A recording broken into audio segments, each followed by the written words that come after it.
AEW putting lore into the elite and everything just when I write the goddamn script.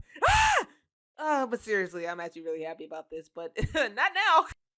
Okay, this intro is about to be very, very rushed. So, Hangman, birthday, foil, you're about to see in a second. I was gonna do a big intro saying that how wrestling is a multiverse and stuff, which I feel like it is still, but I realized that my grandparents' birthday is literally around the same time as Hangman's, which, hey, world, thanks. But I'm going to talk about Hangman's foil, which is a very, very cool foil that I wanted to bring out and was kind of hard, but at the end, I think it was worth it. But first, I'm going to explain what a foil is, which probably be in a less frantic, less chaotic tone because, I took some thought in it. You'll see my progression into, oh my gosh, what the heck, as the recording starts. As the recording continues. So, past me. Please explain what a foil is.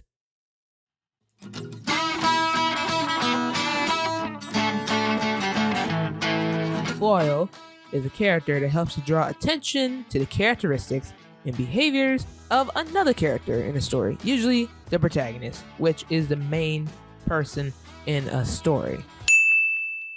The main goal of a foil is to reveal certain traits, their strengths and weaknesses of the main character without necessarily having opposition or conflict.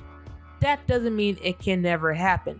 You can cause tension with a foil character because of their ways that conflicts with the protagonist's own way of life or doing something. It can cause uncertainty in their actions. It cause the main character themselves to question if what they did was right or wrong. Although not always the case, sometimes a foil can be an antagonist, and sometimes that can blend in with a foil, as they can also be compared, having similarities and differences with the main character. But an antagonist's main goal is to be in direct opposition to the protagonist, and through their actions can actually interfere with and prevent the achievements of the main character's goal. So now, who is the foil to Hangman Adam Page? And I'll be honest, it took me many, many days of thinking and comparing him to wrestlers he known or feuded. And since this recording, I'm still kind of debating on if I'm right in my decision. While I believe Hangman's foil can be Jon Moxley due to everything that's going on, I also believe, and what my case is for today, that Hangman's foil can also be the recruiter of the Dark Order, Evil Uno.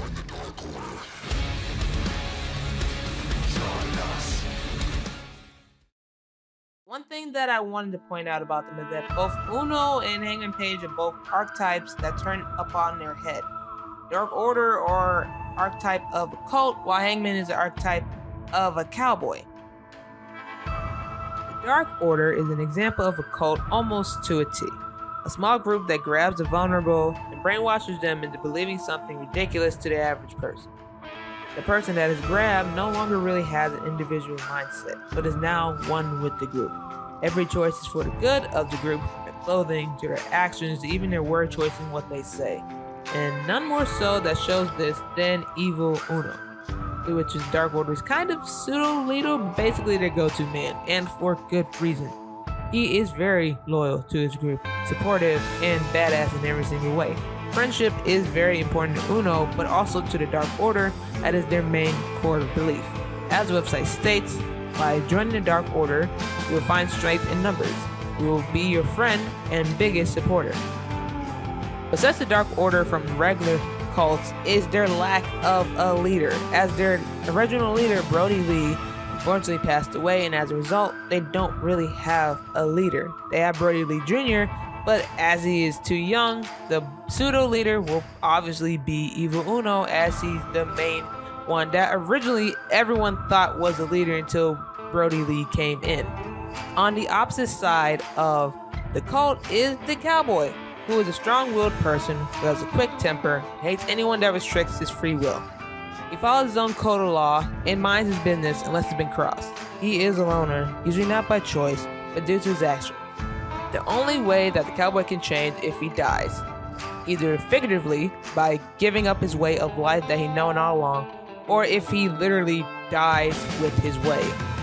Unlike Uno, Hangman can be impulsive with his decisions and stubborn with what he thinks, especially if it's something that is personal. Like Uno, he is very loyal and friendly to those who gain his trust, but now it takes a lot of where he steps. He's less trusting of other groups and is not as easy to go into groups due to his past with the elite the first time around.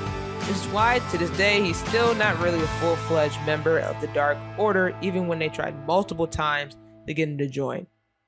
His conflicts and even feuds are very much more personal, which takes his matches to a whole new level when he has to face them. So what happens when you have two people, one that thinks for the group and one that thinks for himself, and they suddenly share a common enemy? Well,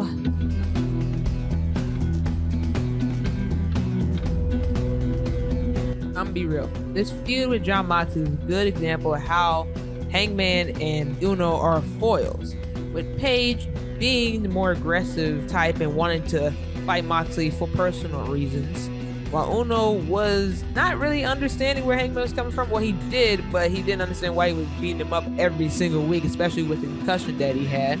But he was there with Hangman. If Hangman had a problem with him, then the whole Dark Order had a problem with him. They were there every step of the way. Here's the problem though. Hangman wanted to do this by himself. He didn't really want to bring the Dark Order into this whole feud. In fact, Hangman was cautious about the Dark Order getting hurt with the Blackpool Club, even when Uno and Dark Order proved that they can face them to a point. But Hangman really didn't want to put that chance with the Dark Order. And as a result, we kind of see this tension with Hangman and Dark Order, especially with them wanting to be part of this. Hangman was reluctantly kind of bringing them into the mix. This all comes to a head when, after Dark Order is basically taken out of the picture for a second, the Blackpool Combat Clubs comes in and started beating them up. And who comes to the rescue instead? The Elite, Hangman's old group. Reminder, these people weren't really there for him all the way, but in this moment, they were. And Hangman, after conflicting for weeks and weeks and not really telling the Dark Order, decided to join the Elite instead.